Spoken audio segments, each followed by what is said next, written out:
is called Good Night, The Importance of Dark Sky and Nocturnal Skies for Prairie Conservation. And I was really pleased when I spoke with Caitlin Mars, who represents the Native Prairie Speaker Series, and actually do a presentation today.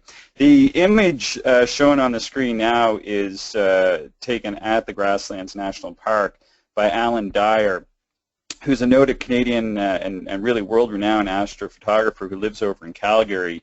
And he's come down and actually done photos in both Grassland and Old Man on His Back, because these represent two of the darkest places in North America where we can still look at the stars. And what we see here in this image is a couple things. The primary thing that you see is this giant arcing cloud, and what that is actually the Milky Way. And then we can see this this red and yellow streak on the left, and that's the aurora borealis. And then we can see these other greenish streaks going through the sky, and that's natural air glow. Can you see my pointer? Is that visible? Yes, it is. Okay, thank you. So if you can see my pointer here, which is just left of center, that's actually another galaxy all on its own. That's the Andromeda Galaxy. But this whole thing here, that's our Milky Way galaxy, and this has become an increasingly rare sight. But we are fortunate that in Saskatchewan, which is really a central portion of the prairies in North America, that we still have rather pristine skies, and many of the national, regional, and local parks have come on board to ensure that they stay that way. So I'll just, I guess I have to click next. Okay. So it works a little differently through the webinar than it does on my computer, so my apologies for any small technical glitches. This is what I look like. We don't have a webcam running or anything like that today. This is one of the places I visited in April, which is the top of a volcano in the Hawaiian Islands. And the big machinery that you see over here on top of the volcano are actually telescopes. The reason why they're on top of this volcano is not only to be above the atmosphere, you can see we're above the clouds here, but also because it's far away from any city lights that could intrude and impede upon the sky. And that's how I became interested in light pollution and conservation of our night skies, not only for astronomy, but for all creatures of the night, including humans as well. And when they asked to see if I might know somebody who would speak, really there's only a couple of us in Saskatchewan who can, and we are amateurs when it comes to this sort of thing, simply because light pollution research is very much in its infancy, but it's a growing field, unfortunately, I suppose, because since the late 50s, that's when light pollution has really come to infiltrate our night nocturnal skies. This is a shot of the States, but there's shots of all over the globe showing how light pollution spreads. So each of these colors that aren't black represent the growing trend of light pollution over basically the central part of North America, showing the 1950s, 1970s, late 1990s, and the prediction into 2025. And over here we can see these lights from Singapore. And where it's black, that's where there's no interference of nocturnal environment from unnatural lights that have been installed by humans. And then as the colors go to blue and green and yellow and red, and then eventually white, that's the gradient showing how much of the sky is impeded. Once you get to red and white, that's when you really begin not to see very many stars at all. I'm going to click my button. So when you go to the Tourism Saskatchewan webpage, you're greeted with some pretty amazing photographs of the living skies in Saskatchewan. And Saskatchewan, as someone who moved here from elsewhere, has very incredible skies. We have both the aurora borealis and bird migrations, of which I'd never seen the like before I moved here. But these are all dependent on having good nocturnal environments in order to enjoy them. Camping, I also found after moving here, is sort of the unofficial provincial sport next to football, I suppose. And to go out to the grasslands as shown here, or other places such as the Cypress Hills on the bottom going for a hike, are some of the best places to see the stars, but unfortunately you can't see them from the cities of Regina and Saskatoon any longer. Because as the cities grow, the spectacular light show is simply getting dimmer, and there's been a lot of stories in the media recently. This shot here shows NASA's Earth at night, and this is a relatively famous photo. It's been used for commercial advertising, and you can buy the poster. A lot of people have it and put it on their wall. However, every pixel of light you see here represents a city whose light is not reaching the ground, but instead transitioning 180 degrees away from its intended target of the Earth and being dispersed into space. And basically, this is sort of a failure sign of the human race, showing that somebody left the lights on. But what is light pollution exactly? It's basically the same kind of pollution as anything else. On the top left, we show air pollution from the all too common smokestacks, pollution in the water, pollution in the land and soil, noise pollution, and then we have light pollution. However, the strange thing about light pollution, unlike any other form of pollution out there, is that it is the most pervasive. However, it's the most easily mitigated, reduced, and limited, and it actually can benefit us both financially and ecologically. It's just surprising that it continues to grow almost unabated. So light pollution is one of the most pervasive forms of environmental alteration. It affects even otherwise pristine sites because it is easily observed during the night, hundreds of kilometers from its source, in landscapes that seem otherwise untouched by humans during the day, and it damages the night sky and landscape, even in protected areas such as national parks. So for example, and most of my research here is sourced, but one example, a good example, like when we first started going down there, there was some lighting that was a part of an industrial complex miles away, and fortunately they turned it off, and the city of Val-Marie, or the town of Val-Marie nearby, has also reduced their lighting, so the lights there in the grasslands, anything nearby is no longer visible, making it a pristine sky again. But the energy waste is the big problem with all this. It's very unnecessary. I'm not going to go through all of these, but focus on the fact that in the States alone, $2.2 billion is wasted each year, and about 15 million tons of unnecessary carbon waste goes into the environment, and that's just in the United States alone. This shows southern Ontario, and I'll get to the prairies in a second, but again, all of this area in southern Ontario is now impacted by light pollution, and we can see in the images here how we have the Milky Way clearly visible during a power outage, and then completely invisible. In fact, hardly any stars are visible at all once the lights are back on. We're very fortunate. I didn't know this was coming out when I agreed to do the presentation today, but this past week they've released a large study on the effects of light pollution over the entire globe, and all these images are completely up to date. And these show North America's artificial sky brightness increasing steps, and the one I want to show is actually how Canada ranks, and we sort of rank in a very dubious hierarchy. We're pretty far near the top. We're the fourth amongst the most impacted by artificial light, and if you look at this, the gradient shows that black is pristine skies, black and blue, basically that's where you can see the Milky Way. Green and yellow are places where you can still see the stars, at least somewhat, and red and white is where you really can't see the stars much at all. And Canada being fourth, we have our population living amongst only a very small blue segment, and the majority of our population living under red and white skies, which is basically skies that are completely washed out and devoid. Now, this is just where the populations live. Of course, Canada has vast reaches in the north where the population is sparse, which is still dark.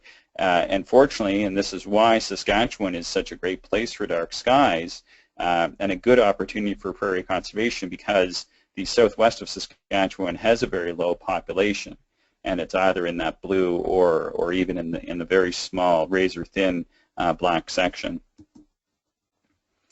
83% of the world's population and more than 80% of North Americans actually live under skies that are too light polluted to see the Milky Way, according to this new study called the New World Atlas of Artificial Night Sky Brightness. And as an amateur astronomer, well, that's how I came into prairie, I guess, dark sky conservation, in particular prairie dark sky conservation, because this is where I live and this is where I do this type of conservation work. We as amateur astronomers have always been familiar with keeping white lights off so that our eyes maintain dark adaptation for looking at the stars and galaxies and nebulae and using our charts with those red lights. However, the majority of amateur astronomers aren't as interested in the more far-reaching consequences of the artificial sky brightness at night. And that's something that I've become extremely interested in many cases. The two of us here in Saskatchewan, Kuziak and I, are almost more interested in this now in many respects than astronomy alone. This is another shot from Alan Dyer, and this is getting more focused on the prairie conservation aspect of dark skies. And what Alan did is last year he went down to the Nature Conservancy lands of Old Man and His Back, which isn't too far from grasslands. It's about an hour outside of East End, about an hour and a half south of Swift Current. And when we're planning a dark sky preserve, what we have to do is have images like this taken and then put a gradient on the sky showing whether or not or how dark the skies are. And of course, if the skies really aren't that dark, we can't preserve them. We have to do a lot of work prior to actually creating a proposal to make a dark sky preserve. However, in southern Saskatchewan, we're fortunate because it is almost completely dark, except for the rare light domes that are very, very far away. So here, if we look just on the far right, you can see a very small light dome, and this is a city down in Montana that is about 12,000 persons in population, and I believe it's over 160 kilometers away. But that shows how far-reaching even a small town light pollution is, and it just reaches way up. It doesn't really interfere with the sky. In fact, that's not visible with the eye.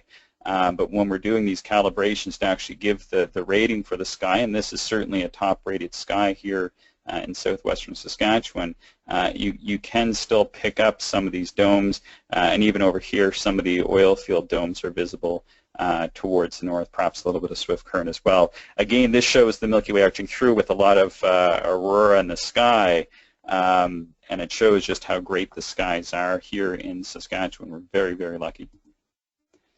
Across Canada, we now have about 24 dark sky or otherwise preserves. Some of them are nocturnal preserves like the Old Man and His Back, the difference only being that dark sky preserves typically have a large public outreach component, whereas the nocturnal preserves are simply just to preserve the night sky, something that I've been spearheading. There are several. There's also one in Newfoundland now since this map was made, Kejimkujik near where I grew up. Several in Ontario, and of course grasslands, the Cypress Hills, and then in between now we have the Old Man and His Back, a couple in Alberta, Jasper National Park, where I've done some work, and the McDonald Dark Sky Preserve in British Columbia. Canada is a leader in dark sky conservation, despite the fact that we have a population that lives under a predominant light dome and not able to see the skies. But when people travel out and come to national parks or regional parks or provincial parks in Canada, they wish to see the night sky, and so it's a really good opportunity for conservation efforts. But specifically in the prairies, many of the animals and plants are impacted by artificial lighting.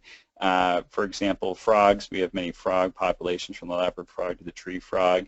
Any berries and animals such as the antelope, they're all impacted by even just extremely small changes in the night sky environment.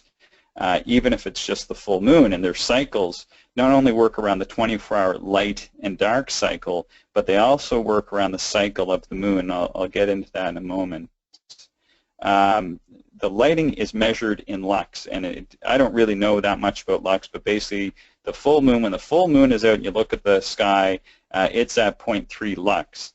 When you walk down the street and you're halfway between two sets of street lights, that's 1 lux, or about 3 times at least as much as the full moon gives us. And amphibian behavior and other reptile behavior can be interfered with and triggered by as much as the small infinitesimal change. And Rick Huziak from Saskatoon is the one that's kind of taught this to me, and that these are changes in the lighting that humans really may not even be perceptible to, but it disrupts the mating and feeding cycles of many creatures.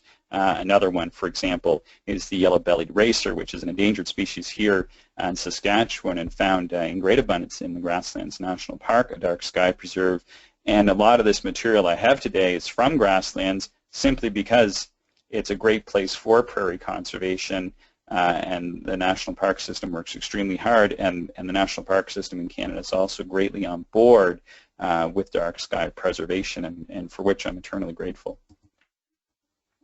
Another creature in the grasslands is the great shorthorn lizard, another amphibian, and they only exist in a few scattered locations. I've been going down there for years, and I've never seen one yet, but look forward to it. They're very small, though, and again, another creature that's greatly impacted by any changes in the nocturnal environment. A couple of the animals that that really aren't endangered or anything, but animals that I've become very familiar with since moving here are the coyote, the western coyote, which is a very small animal, and the mule deer, which I'd never seen of before until I moved out here. You notice when you're doing astronomy, you'll notice these animals around, and in a very dark environment they behave one way, and in a very brightly lit environment they behave another way. We have both these animals near my subdivision, and we have them in great abundance down in the grasslands where I spend an awful lot of time, and they behave very different. In my subdivision, you will never hear them at dusk or dawn. You will only hear them very late at night, and they often come into the subdivision and get confused because of the streets and the street lighting. And the mule deer are frequently, unfortunately, hit by cars. In the grasslands, you will see and hear, well, you will almost never see a coyote, first of all, versus here in the city where I'll see them almost on a weekly basis. You don't see them, but you hear them all the time, often at dusk and dawn, even before sunset.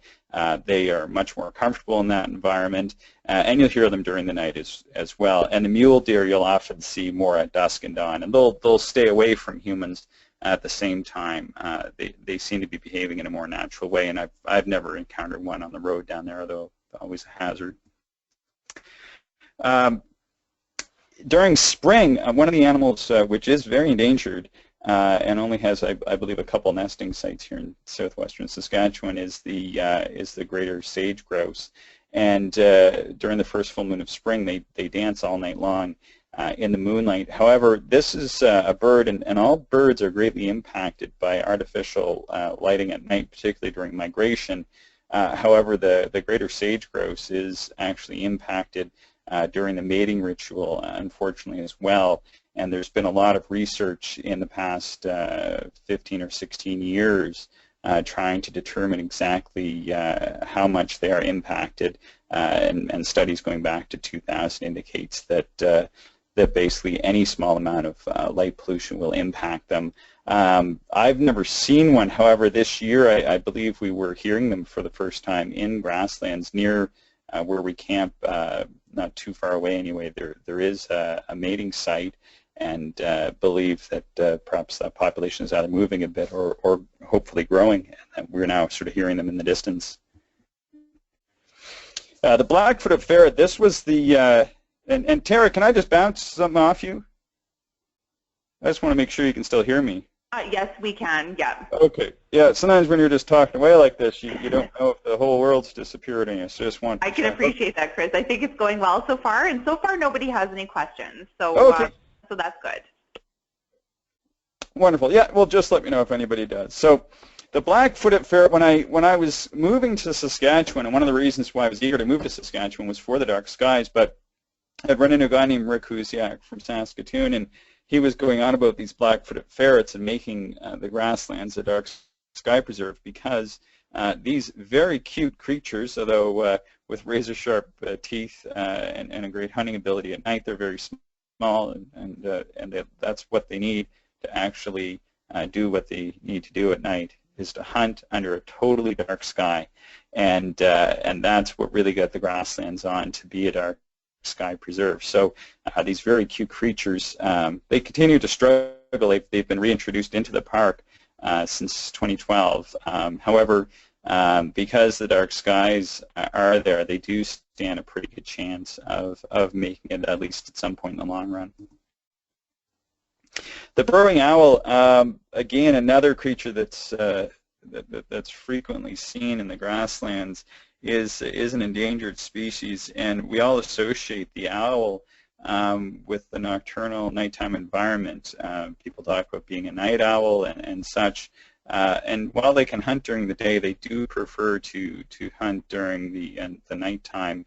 And it's one of the creatures that when you become an amateur astronomer, before that time you may have rarely seen an owl, but an owl is a very common occurrence for amateurs because the way that we operate without any artificial light, the owls actually pay no mind to us and will come around, and it's quite spectacular.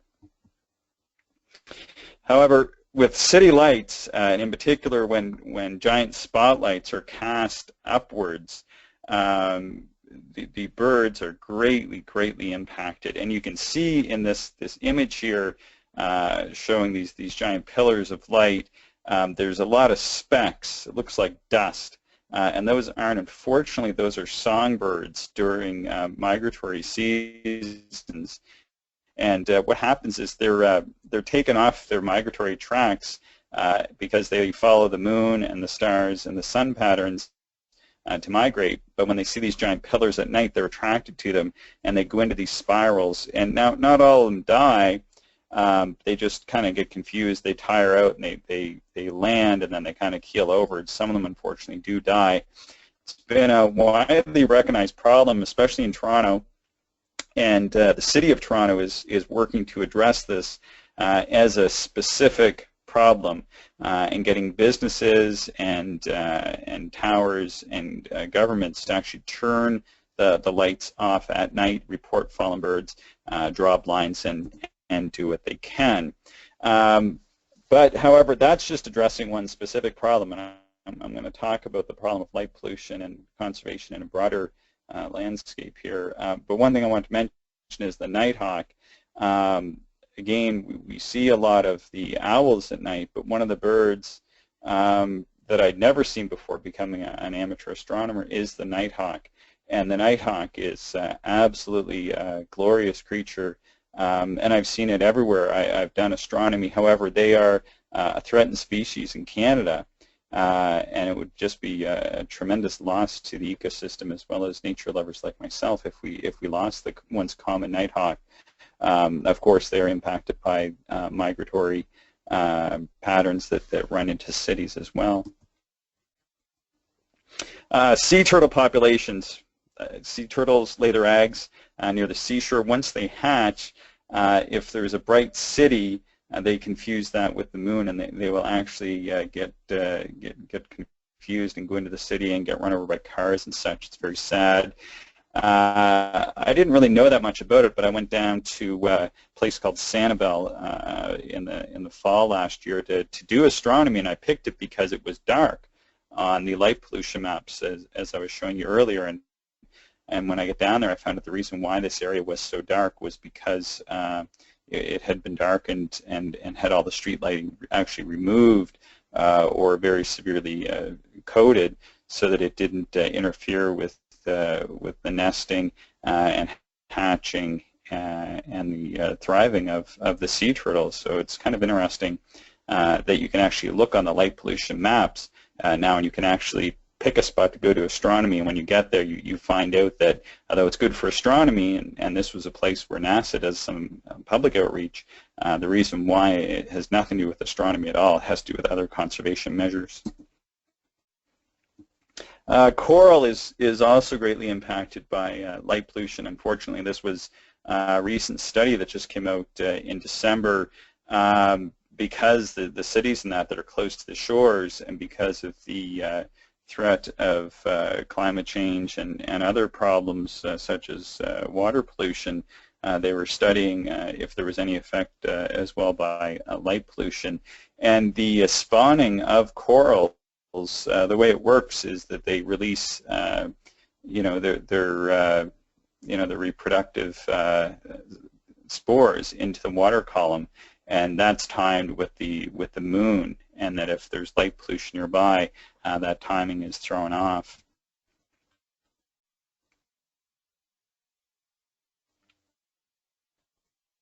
Back to the 1 month ago was that we're down doing some astronomy outreach. We noticed a lot of fireflies, and this isn't a picture from that night, but it very well could be. We had tons of fireflies around, and we noticed that when some of the people we were doing outreach with had their bright lights on, the fireflies didn't actually illuminate. And then when the lights were off for 5 or 10 minutes, the field was just alive with fireflies. So I did some reading on this and come to find out that in fact the fireflies will not light up when there's a lot of artificial light around. And they use it for communication, but primarily as a reproductive sighting tool. And if there's a lot of artificial light, then the fireflies simply will not reproduce and thrive. But in places now in Saskatchewan which are protected, they are thriving, and we've seen this. And certainly they are around. It's very, very beautiful to see them in the environment. One of the strange things about light pollution is that more recent studies have come to show the great impact on humans, in particular the causation of cancer in humans, particularly breast and prostate cancer, has been linked to the exposure of light at night. And it simply comes down to the fact that at night we're going through the recovery process, and our hormone levels are being adjusted by the body in natural cycles in order to fight various disease. But these two diseases seem more prevalent in areas that have a greater amount of light pollution.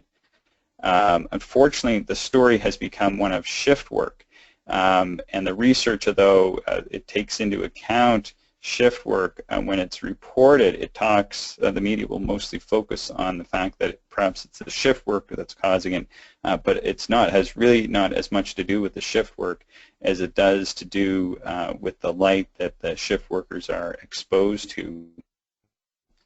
But they've done many studies now on this. That was the first one I showed was in 2008, but there's been follow-up studies in 2010 and up into the present day, and they show that that there's at least a 30 to 50% increase in the risk of many of these cancers in areas that have high levels of exterior light pollution at night. And so this is a very real concern, I think, for all of us. One of the things that light pollution does is interferes with the cardiac rhythm. It causes things like insomnia and depression and other cardiovascular diseases on top of cancer.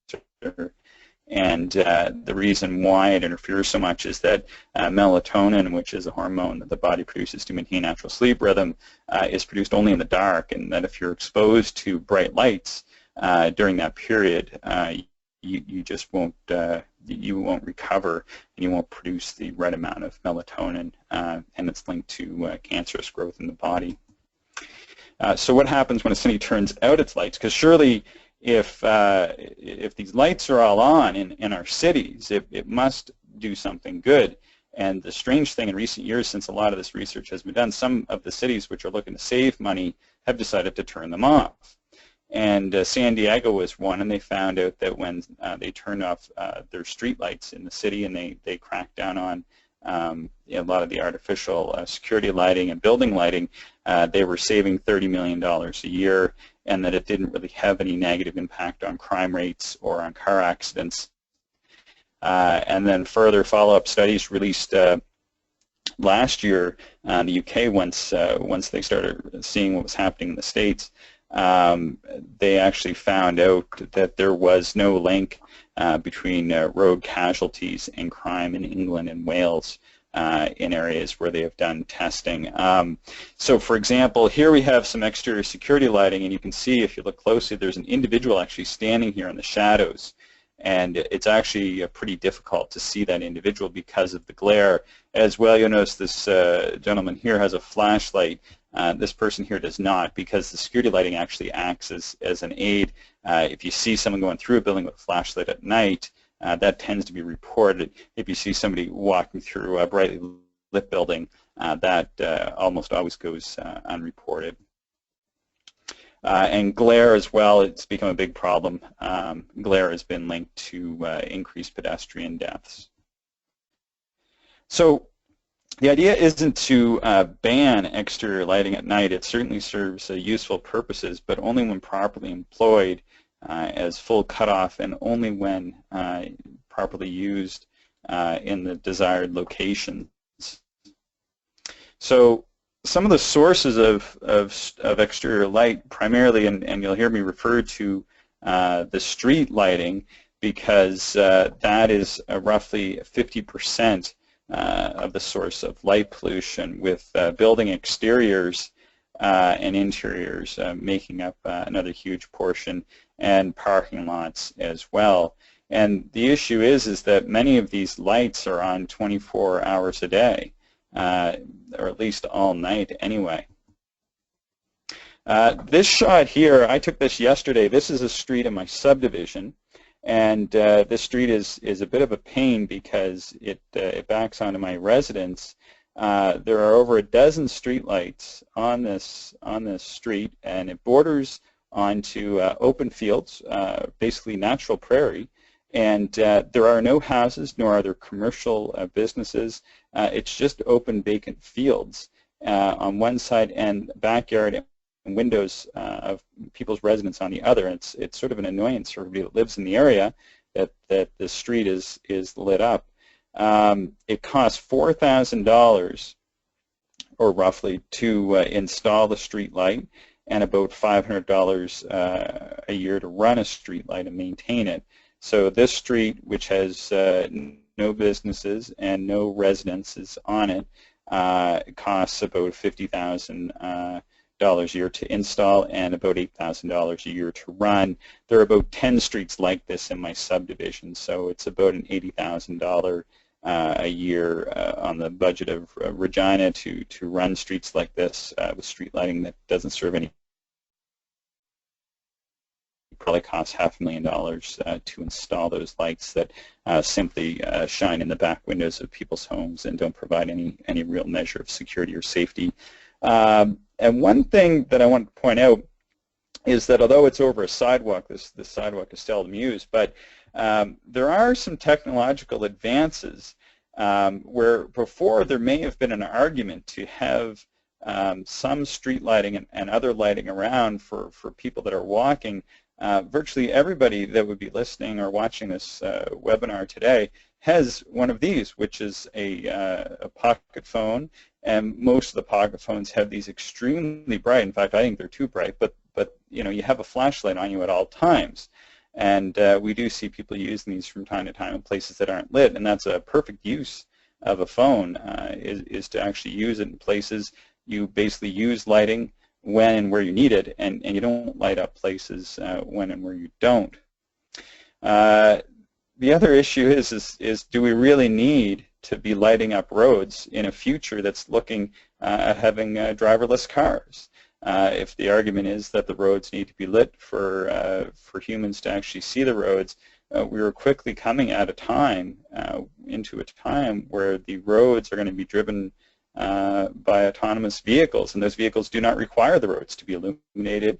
And even the modern headlights in cars have gone through great advances, such that really having the streetlights is more than redundant anyway. And speaking of redundancy, here we have an intersection near my home. And the lights here, although they look small, these are massive LED lights. Although they're efficient power-wise, they cause tremendous amounts of light pollution in the local environment. In fact, this light here is so bright that this regular street light no longer comes on. However, I do point out the fact that these two lights were installed within 12 months of each other, so they were all part of the same plan. But obviously, whoever was designing the plan had no idea of how bright street lighting actually is, because this light no longer comes on because this light is so bright. The two legacy lights over here and over here, they no longer come on either because there is so much artificial illumination. So there's just such a redundancy in the exterior lighting now that, that many of the street lights themselves aren't even coming on. And that's just too bright. It just doesn't make any sense to have these sort of lights. They impact our ecology, our natural environment. They're impacting humans and health, and they just don't make it as pleasant a place to live in. This doesn't look very attractive. It's a bunch of street lights out in an otherwise, you know, unoccupied territory. So in conclusion, and I want to make sure we left at least 10 or 15 minutes for questions, but the Earth is very rapidly being enveloped in a luminous fog, and it impacts culture. Seeing the night sky is part of our cultural heritage. Being able to see the Milky Way is something which everybody should be able to do without traveling hours outside of their home. It impacts the ecology of animals, particularly birds and amphibians, and it's a public health concern. It's been shown to be linked to various cancers, in particular prostate and breast cancer, which has incidence of at least 1/3, if not 2/3, of those populations living in the brightly lit areas are at an increased rate of having such cancers. And what can be done? The great part is that unlike many other forms of pollution, like air pollution and other environmental impacts like soil pollution, once you stop polluting, the pollutant remains in the environment, at least for some time. With light pollution, when you stop shining those lights, once they're shut off, you have an immediate improvement. You reach that level within moments. Now, the ecology may take some time to recover. It's been negatively impacted, but the actual environment itself returns to the proper state, the natural state, immediately. And where lighting is required, to limit the blue lighting to make sure it's fully cut off, meaning that the lights shine where we wish them to shine, because we do need lights in certain places for a whole variety of reasons, but we should have the lights that are actually pointed there, not pointed towards the sky so NASA can take photos of them. And we should reduce the usage during off-peak hours. The road behind my house is lit, you know, all night. It's ridiculous. There's only cars in that road from roughly 5:30 in the morning when people start going to work until about 12:30 at night. After that, I would say between 12:30 and 5:30 in the morning, there would be only a few dozen cars that would go down that street. The other thing is education and reaching out. For us, it means that we are amateur astronomers, and when we talk to our amateur astronomy groups, we find that they more or less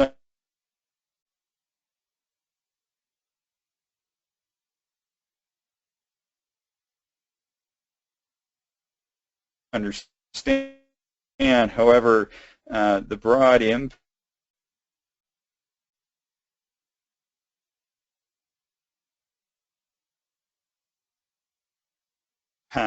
pollution and the issues that it causes and the solutions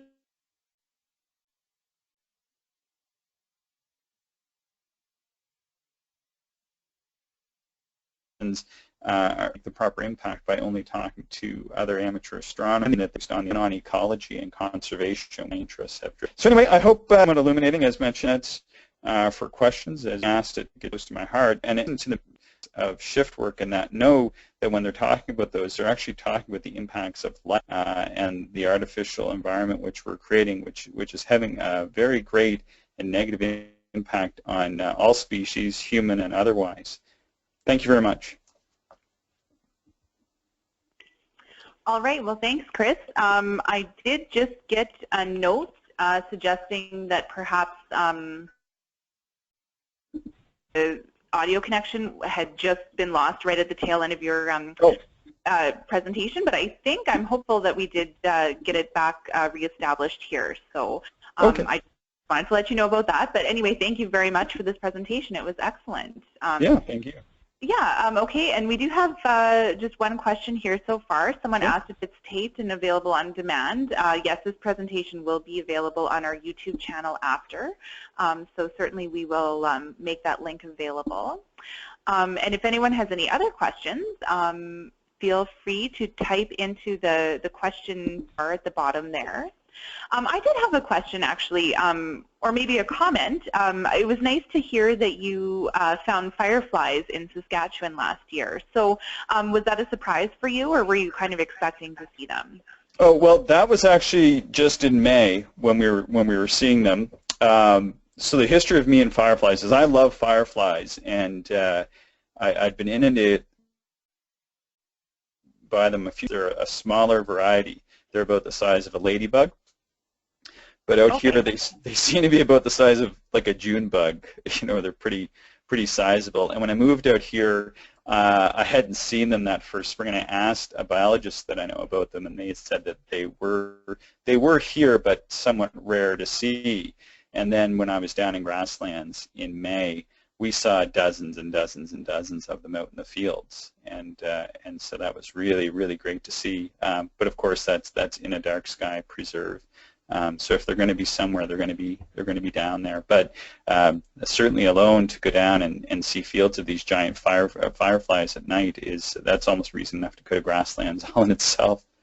Yeah, for sure. And actually, I do live quite close to grasslands, and I have never seen fireflies before. So. Oh, really? Yeah, so I was quite surprised, and I had a few people, you know, send messages to myself or to people at PCAP and asking, like, is it normal to have fireflies? So I guess people were noticing them more last summer than perhaps before. So yeah, I'm going to keep my eyes out for them for sure. Yeah, they're pretty amazing to see. But yeah, we notice a lot of other things, you know, when we're down there, just being in that natural environment. And the animals act in a more natural way, and they often are larger. You know, for example, the prairie chickens that are here in Regina are about the size of a big pigeon, but down there in the grasslands, they're the size of a proper chicken. You know, they're about that big. Yeah, that's an interesting observation. Yeah. We do have a couple questions here. Yeah, sure. Yvonne asked, do you know if there are any bylaws or policies in place or being considered to reduce light pollution in Saskatchewan? I believe there's some in Saskatoon, and sort of my partner in crime, the person that's really trained me, is Rick Huziak, and he's in Saskatoon with the RASC Center there. And I know they've done some. The way that I feel about bylaws and such, you know, coming from a public policy background, is that the smaller municipalities really seem to get it. And they don't seem to be adopting any sort of bylaws and such so much as actually implementing the right things. For example, the town of Val-Marie has implemented full cutoff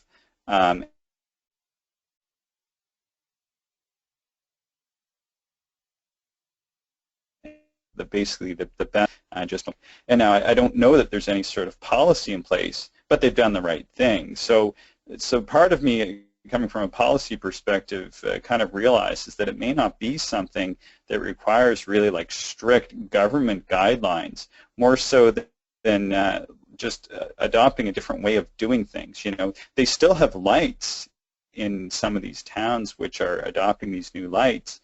They haven't gotten away with them.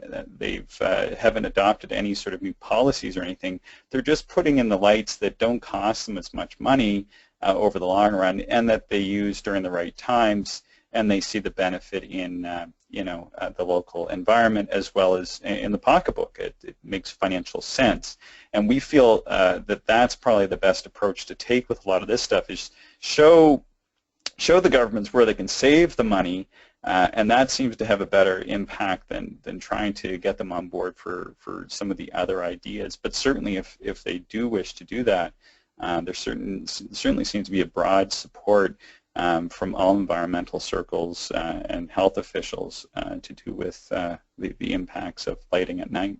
So that's a great question, or that's a great point. Yeah, if it makes sense for everyone, you know, there's no reason for them not to adopt some new ideas into their thing.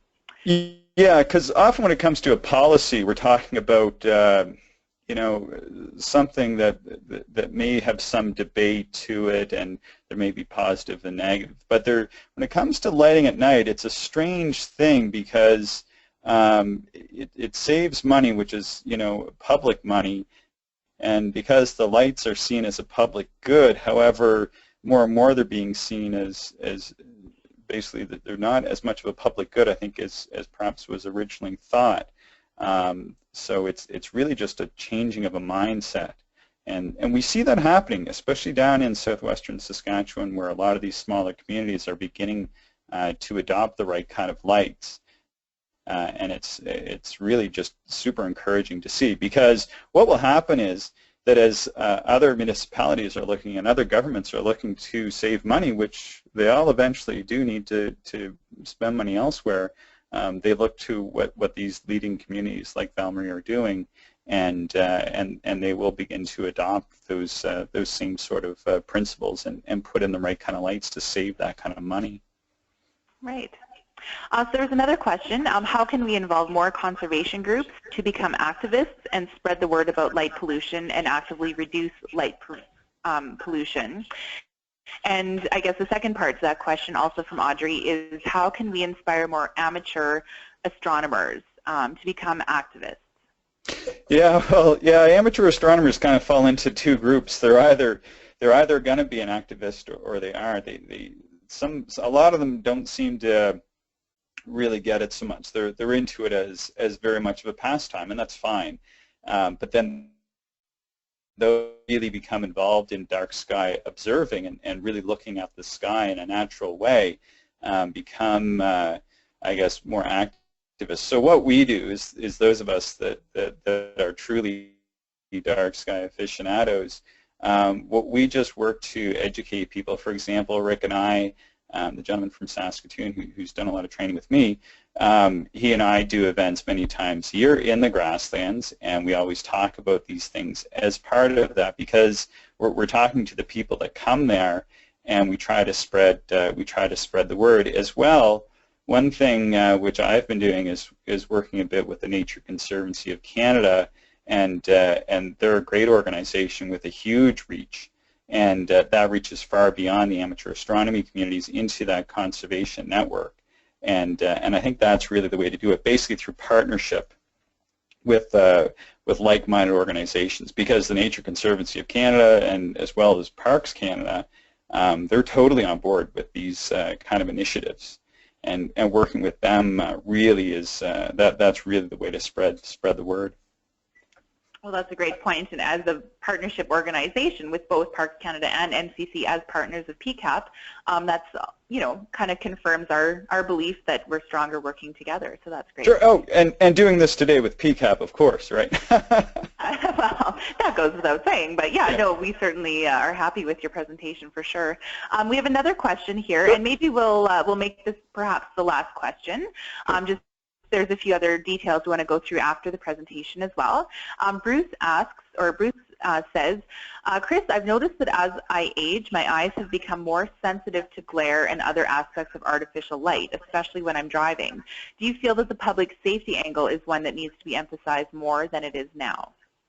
Yeah, absolutely. Yeah, I was thinking about that today. I really should have included a small piece of that in my discussion, so I really appreciate Bruce bringing that up. I showed a picture, and if I can go back to it here, of this intersection here. I don't know that the 8 Cobra head lights have saved any lives as far as the lights go, but people have actually had injured running into those. In fact, so you know, these lights are both glaring, and that causes vision problems, as well as they're a bit of a road hazard. and this light isn't even a light that functions anymore because this other light is too bright. So yeah, I mean, there certainly is public safety concerns to do with these, absolutely, and that is as good a reason as any to limit them. With full cutoff lights, if these were fully cut off and directional, that would reduce the glare tremendously, if not totally. And if there was fewer lights as well, that would reduce it too. So, but yeah, that's an excellent point for sure. Sure. Well, that was a great question and a good answer as well. So just one last question, I guess, is maybe a plug for any sort of Facebook pages or other forms of online awareness that perhaps you could share with others, Chris? Probably the best group is the International Dark Sky Association, the IDA, and they have tremendous resources. If I haven't cited something in my work, either I took it or it was just freely available online through them somehow. And they do a lot of good work. Initially, the Light Pollution Abatement Committee that I've been involved with in Canada for many years, we kind of fought them a bit on some stuff because we didn't feel that they were stringent enough, but they've really increased their policies and their coding, and they've become very much a world leader in the fight against light pollution.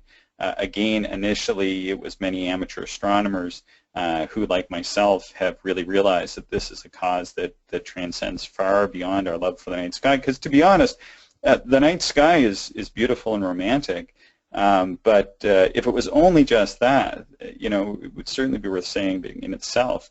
But the fact that it has such an impact on culture, ecology, and humans as a species, you know, it really deserves a great amount of attention and a really great amount of reduction. Excellent.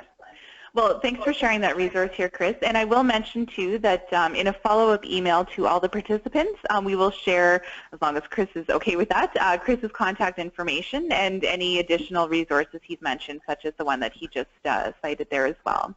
Sure. So I'm just going to take a quick moment here to go through a few things on our website here. Of course, I just pulled up the 2016 Native Prairie Appreciation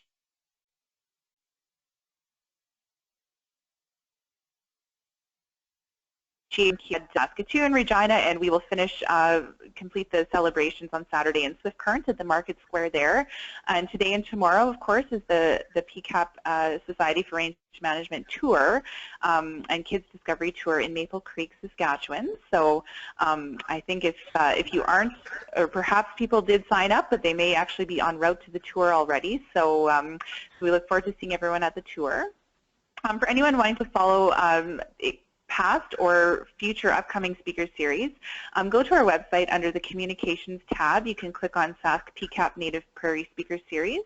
So we have all of our past speaker series as well as upcoming speaker series, which again, Tracy Hansen will be hosting the next one on July the 6th, and she'll be explaining the Saskatchewan Species at Risk Farm Program. Down below, you can see video presentations of all of our past presentations, as well as at the very bottom of our website. We've got links to our Facebook page, our Twitter page, and our YouTube channel as well. So you can also find all of those resources there. And we also have other resources and literature, and we have a pretty up-to-date upcoming events page as well. So if anyone has any questions or is interested in upcoming prairie conservation events in the province, so once again, I really want to say special thanks to Chris for his in-kind support towards today's presentation, as well as for all the, I'm sure, volunteer time and hours that he puts towards dark sky preservation in our province. We're very lucky to have some passionate people involved in that initiative. And also, I'd like to acknowledge financial support for the Government of Canada, from the Government of Canada and the Federal Department of the Environment. They provided support for today's presentation here. So I would like to thank everyone for joining us today here. It did sound like we did have a little bit of sound kind of coming in and out, but hopefully everyone was able to hear for most of the presentation. And again, we'll be providing some follow-up emails. And also, we do have a few evaluation questions in the email. So if participants wouldn't mind answering those questions. They're pretty brief, and they are able to help us meet our requirements for our funders as well, and just show that, demonstrate that these webinars are useful. So any feedback that you're able to provide in the follow-up evaluation that will be sent out to you, we would certainly appreciate as well. So if that's okay, Chris, I think we'll sign off here for now, and we look forward to meeting with everyone again at the next webinar. Thank you very much. It was a joy. Awesome. Thanks so much, Chris. All right. Bye-bye. Bye.